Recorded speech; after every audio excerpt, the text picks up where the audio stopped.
First and foremost, thank you so much for coming on the platform. Sure. This is definitely an honor. I appreciate the work that you're doing. And for the viewers who may not recognize you, let them know what your name is, where you're from, and definitely what do you do. Yeah, my name's Dave Farina. I run a YouTube channel called Professor Dave Explains, largely academic tutorials for students, high school and undergrad students to help them through class. And then I also do a lot of debunking various types of pseudoscience. Okay, that's dope. That's dope. I wish we had more of that when I was in school. You could go Yeah, to me too. YouTube and, if you're struggling with a subject in particular, you Yeah. could get a little more help. Now I can ask you this: when did you develop this passion for science? I was always pretty passionate about like learning and understanding science since I was a little kid. I enjoyed science more than any other subject. Space stuff and dinosaurs when you're a little kid, and then in high school I enjoyed chemistry mainly, other stuff too. And then in college, I decided to study chemistry and really enjoyed that. But also, I guess, just culturally have always been upset by science denial and reality denial. People who, whether it's creationists, evangelicals, or whether it's people who just refuse to learn about science. So definitely in starting the channel, has brought my passion to the next level since it's now, my career. But yeah, pretty much always. Okay, that's cool. That's cool. You brought up an interesting point, science denial. Everybody say we in the age of information. We have access to so many things we can learn about. But what's your perspective on that? Do you feel like is it growing science denial? Like you say, people saying the Earth is flat, and dinosaurs never existed, or is it about the same as it always has been? Yes, science denial is definitely growing. It has been growing since the internet became popular, popularly used by most of the public. And in particular, in the past 5 years, in the post-COVID era, it really has reached a new level. And so we all, many of us, the optimists among us, thought that the internet would make the public smarter, make humans smarter. And it hasn't done that. It's actually done the opposite, because little pockets of conspiratorial thought and science denial that would have been isolated in a small community or relegated to some lunatic screaming on a street corner, now can very, very easily pick up steam on the internet, find small communities, build into a movement, and so something absolutely ridiculous like flat Earth can become a little subculture, a little internet subculture that draws more people in once it reaches a certain critical mass. And so that's what we're seeing. Man, that's unfortunate. And I guess I can ask your opinion on this. I mean, is it like to form a camaraderie, or is it like a money thing? Like, let's make money, or we just want views and a big following, or what is the Both. motivation? I mean, to those who are propagating the grift, it's a source of income. Depending on what the topic is, it may be more or less money. Flat Earth is not the most lucrative among them, because the target pool is not that big. You really have to be totally way out there to fall for it. But there is money. I mean, they do make money off of it. Much more lucrative grifts are things that larger percentages of the public will fall for. So alternative medicine is definitely a super popular one.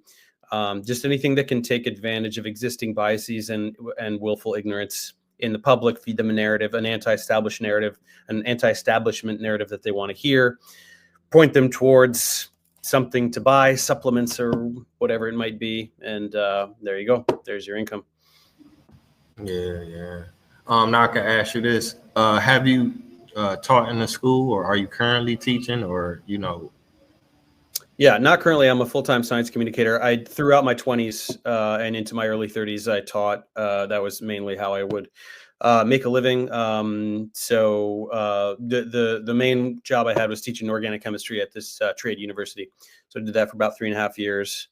Ultimately, I mean, I enjoyed teaching. I mean, the jobs that I enjoyed were with willing participants. So the teaching at that trade university was the best job I had, because there were adult learners that were really eager to learn, and appreciative when they were taught properly. Other jobs have been not so enjoyable, but it was really nothing but a source of income to me, when I was younger. And so now science communication, having my own channel, my own platform, this is where I found an actual passion for it.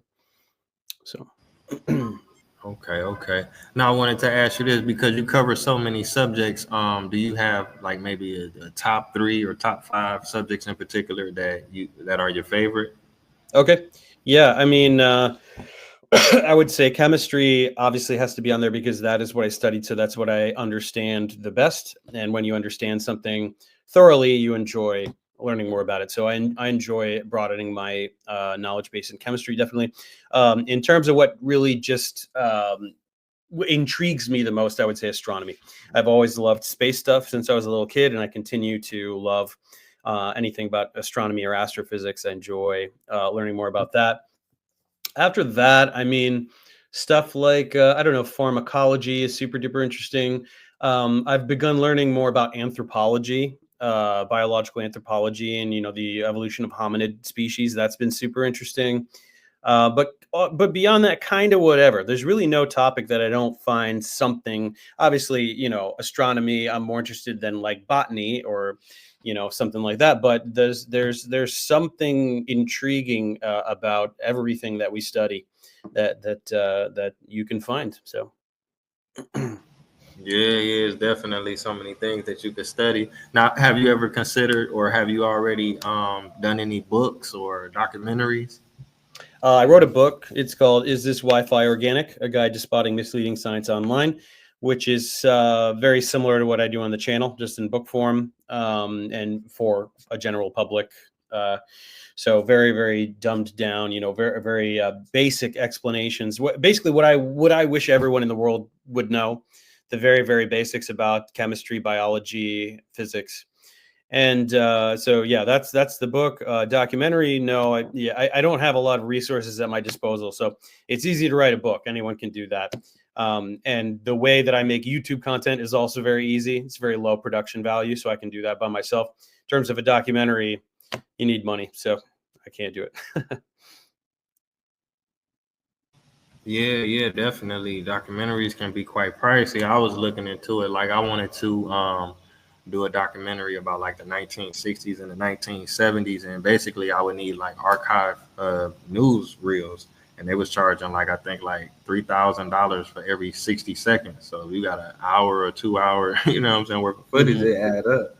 Yeah. So let me see. Okay, now I wanted to ask you about some of your more recent videos, if that's okay. Now let me see. Ancient Egypt, you did like a 3-part series on that. What inspired you to do that? So that's part of a world history series. So I'm doing a world history series, all of human civilization. So it starts with the Sumerians and the Assyrians, the Babylonians, and then just progressing through all of the ancient. Still, I'm still working through all of the ancient civilizations, all the way through about 500 CE. Then after that, I think I'll have the writer bring me the next batch of scripts from around 500 CE to maybe the Industrial Revolution or so. I'm not sure how he's going to tackle that. So I had a historian write me some scripts, and just going with that. Oh, okay. Wow. Because I was gonna say, yeah, your videos, they have a lot of information. I was gonna ask you, if it's okay to ask you, like, how long does it take? Because the viewers we take for granted, you might have a 5-minute video, but you covering a lot of time. Yeah. Yeah. So for when I hire writers, I don't know how long it takes them, however long it takes them. For me, I mean, I write scripts that are more, in my expertise. So when it's chemistry, obviously, but then also, biochemistry, biology, certain areas of physics, astronomy, mathematics, to a point, although the newest math stuff I'm doing is someone else wrote. But for me, yeah, I mean, it can vary because I batch them. So if I'm going to do 30 tutorials, right, I'm writing 30 scripts. So I'm either working out of a textbook or other reference material. Can take a couple weeks, probably 2 or 3 weeks, maybe, to write a whole series like that. Wow. Okay. Okay. Now let me see. I wanted to ask you because like ancient Egypt is a controversial topic. Do you feel like you received a lot of pushback or not really? Not really. I mean, furthermore, I would not say that it is a controversial topic at all. I mean, amongst historians, I think that the controversy would be from people who fall for pseudo history, disinformation on the internet, and then don't like when actual facts are provided that contradict the lies they fell for. So, for whatever reason, ancient Egypt is just a source of all the ancient alien stuff and all the pseudo archaeology trend that's going on right now. Your Graham Hancock and all these people. They're that is of no bearing to the world of actual legitimate historians. They don't care about that. So with my Egypt content, just as with my Mesopotamia content or ancient Greece or ancient Rome or whatever it is, it's just here is a summary of what historians know about this time period. And the degree to which we are certain about it. Certainly, there are things that that there's some dispute. Right? There's a lack of a lot of concrete evidence. So different historians have different proposals in terms of looking at this tablet and this record and whatever it is, we can surmise this, but we're not certain because we didn't, et cetera. Certainly, there are things that we don't know completely, but that's the end of it. And more evidence can arise later that will revise our understanding, and I leave that to the historians to do. Okay, okay, definitely. I respect that. Now I can ask you this: while you're doing a 3-part series, did you find anything new that you didn't already know, or did you find anything interesting in particular about any other parts of Egypt? Yeah, I mean, I knew very, very little, obviously. And when I'm going way outside of science, I did not study social sciences or humanities. So I did not study world history. I didn't study anything about Egypt in a formal setting. Right. When I was in college, I studied science. It was a liberal arts school, so we did have to take some distribution credits. So I did take I did take one history class, but it was on something, I think it was something around the medieval period. And I took intro religion and like different kind of stuff like that. But no, I had no formal training regarding Egypt. So all of it was new to me. I guess in terms of something interesting that I learned, I mean, I knew that it was a very that ancient Egypt has a very long, rich history. But I guess I didn't realize precisely how long. I mean, we're talking really about 3,000 years of recorded history. So the very, very first pharaohs are more distant from, say, Cleopatra and the Ptolemies than the Ptolemies are from today, right? So like the first pharaohs were more ancient to the last pharaohs than the last pharaohs are to us, which is kind of crazy. And I mean, not even pharaohs, but going all the way to Hellenistic Greece and the Ptolemaic kingdom and all that stuff. So the history series has been really cool for me. Really, any series where I knew very little going into it, I get to learn a lot because I go from next to no knowledge to a little, not a lot, but a little bit of knowledge. So it's all new to me. So it's I basically get paid to learn, which is kind of fun. Yeah, definitely. I mean, it sounds challenging, you know what I'm saying? But you get to learn some new stuff and make some bread at the same time. Yeah. That's real cool.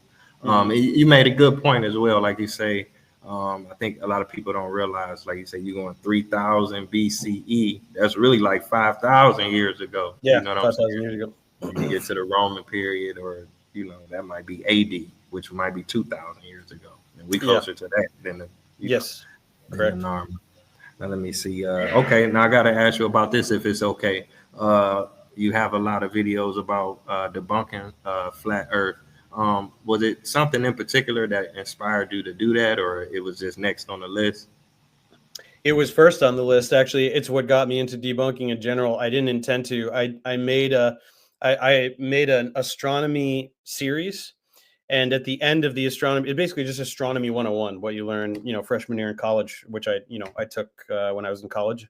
And I wanted to do a couple videos at the end, one debunking astrology and one debunking flat Earth, just for fun, just to kind of recapitulate less, aspects of the tutorials throughout the series. And so I made one. I didn't look at anything that flat earthers say. I kind of could barely believe that they exist. I thought maybe even it was a joke, but I heard about it. And so here's how we know the Earth isn't flat. Here's how we figured out the Earth isn't flat, in 2,500 years ago in classical Greece, and maybe earlier.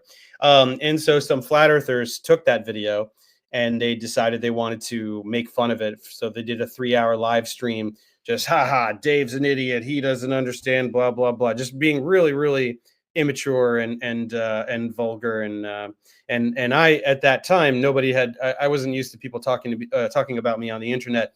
Now it happens every single day, so it's whatever. But excuse me.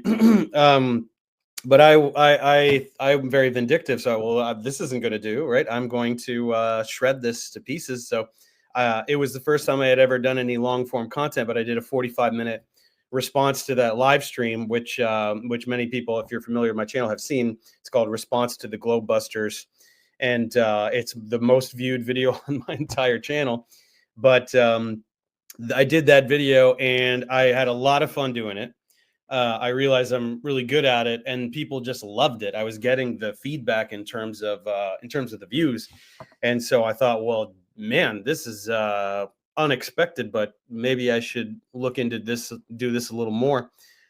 So I did a few more, and then once I got a little tired of that, because how many times are you going to debunk the flat Earth? Although I did continue doing it for some time, but I decided to set my sights on other things that were worthy of debunking, and I've been doing that ever since. Yeah. I mean, it's amazing to me because it seems like it's something that's so simple, but like you say, it's one of your biggest videos. So everybody tuning in, because you see so much on the internet and social media. Because when I first seen it, I was like, the Earth is flat. Like we've been past that, we've been figured that out. But it was so many comments and so many responses, and I was surprised to see that so many people, was like, I don't know, you know what I'm saying? So I can ask you this: what are some of the arguments that they may make? I mean, have any of the arguments, ever had you like, let me figure this out, or was it like simple, like case closed? No, yeah, there's nothing even remotely. I mean, I would say that the absolute best argument they have is that it looks kind of flat. It kind of looks flat. Like if you are in a place with little change in elevation, and maybe you even go up on the top of a hill or a mountain or something, and you look out and it's like, it looks kind of flat. I guess that's probably the best argument. But of course, the Earth is very, very, very, very big. So the curvature is not pronounced. It's like being a bacterium on a basketball. Looks pretty flat to you, So all of the arguments obviously have to, now in the spacefaring age, have to be entirely conspiratorial, because we've left the planet. We've gone to orbit. Certainly there are humans in orbit right now in the International Space Station, and there's satellites everywhere. We've been to the moon. We've taken pictures of the Earth from the moon. And so all of that is fake. All of that is fake NASA CGI, even though the Apollo missions predate the invention of CGI, and even though dozens of other space stations have put craft in space and gone even to the moon. But so it has to be extremely conspiratorial, and then it revolves around a complete inability to understand basic physics, even basic logic, basic spatial reasoning in terms of what the sun would look like and what the stars ought to do, and how none of that makes any sense whatsoever on a flat plane. So most of my debunks focus on these kind of like really, really commonsensical, naked eye observation, using basic logic to know that the Earth is a sphere. Okay. Now, like I said, I was checking out some of the more recent videos. If you could speak to this a little bit, and some of the viewers may can check out, if they want more detail. But it was something about going to Antarctica, and what kind of role does that play in trying to, figure out if the Earth is flat or round?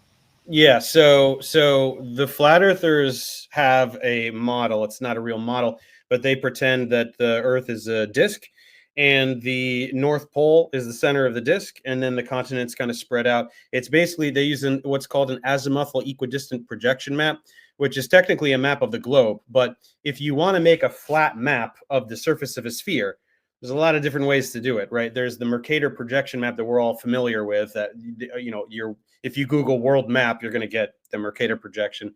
But another thing you can do is you can take the South Pole and you can kind of unwrap the globe from the South Pole and make that point at the bottom be the whole circumference of the disk.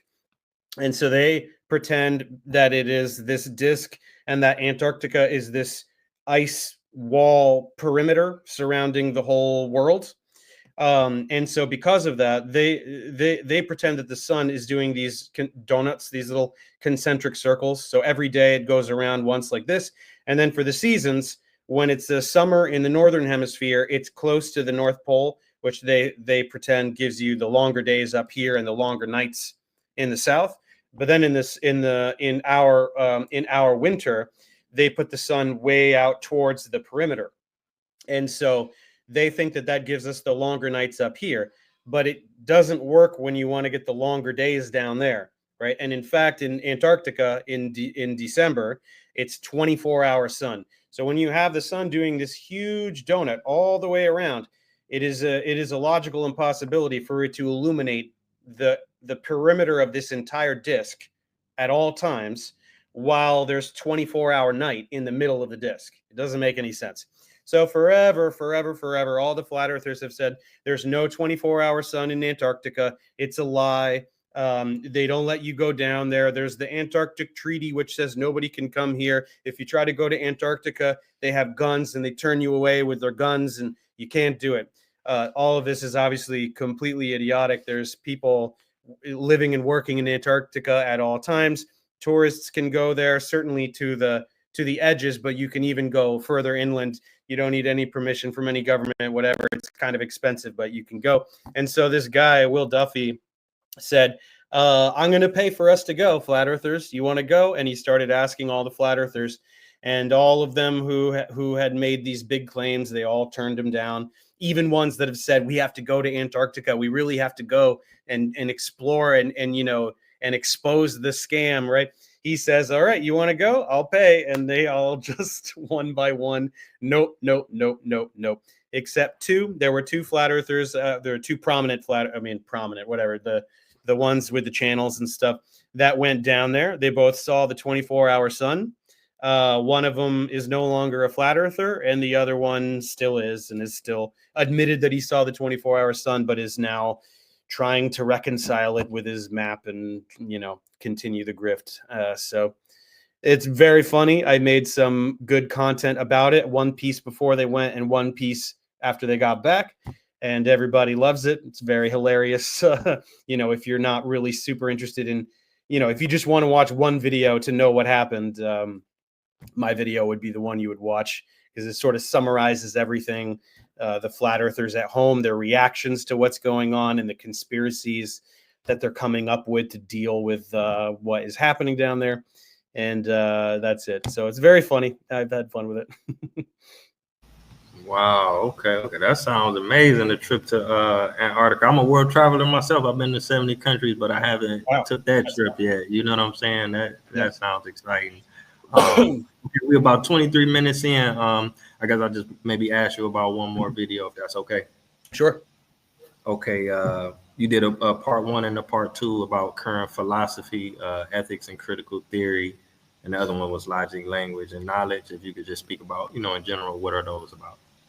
Yeah. So again, that's part of a philosophy playlist.